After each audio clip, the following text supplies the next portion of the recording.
We begin with the deadly scene in Berlin. The truck, authorities believe it accelerated before driving straight into a Christmas market in Berlin. The bright lights of that holiday market right there on the right, and the flashing lights of police cars and ambulances right there in the street. When the truck came to a halt, at least 9 people were killed, many more injured. One man is under arrest at this hour. He's being questioned. Someone else who was inside the truck is now dead. The White House responding late today, saying this does appear to be a terrorist attack, and the president-elect Donald Trump responding a short time ago as well. We begin with ABC's chief investigative correspondent Brian Ross tonight.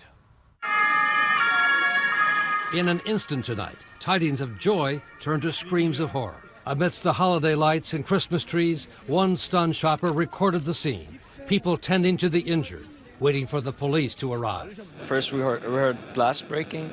We didn't know what was happening, but a lot of people running away and a lot of people crying, shouting, talking on the phone. It was just after 8 p.m. in Berlin as holiday shoppers jammed this popular outdoor Christmas market in the heart of the city. It's Times Square, outside the iconic Kaiser Wilhelm Memorial Church. Because, you know, it's Berlin, it's Christmas.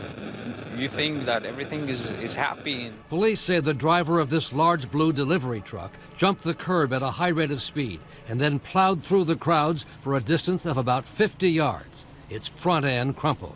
It went just past me, past my girlfriend. I think it missed me by 3 meters, missed her by 5. Leaving behind this gruesome scene, bodies on the ground, packages strewn about, the market stalls destroyed. At least 9 people have been reported dead, with dozens more injured.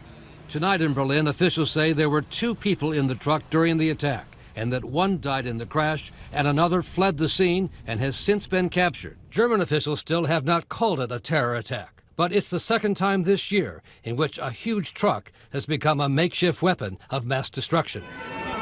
An ISIS follower ran through a crowd at a Bastille Day celebration in Nice, France in July, and ISIS has since urged its followers to copy the Nice attack in Europe and the U.S. They're in the business of hitting soft targets. They're in the business of maximizing the impact on the public and loss of life in an indiscriminate way. German authorities were on notice that their famed Christmas markets could be terror targets. Over the weekend, police there said they disrupted 2 attempts to plant bombs at other markets in other German cities, in one case involving a 12-year-old boy.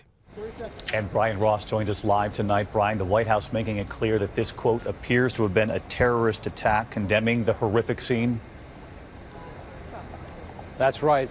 It has all the hallmarks of ISIS terrorism, although right now German police are being cautious about calling it that. They have new information on the truck. It appears to have come from Poland and may well have been stolen. And around the world tonight, David, Christmas markets everywhere are seeing heavy security, including this one in New York, where you can see armed New York City police officers on guard. Yeah, we can see the officers to the right of you there at the tent behind you. In the meantime, Brian, the president-elect also tweeting about this late today and just issuing a statement.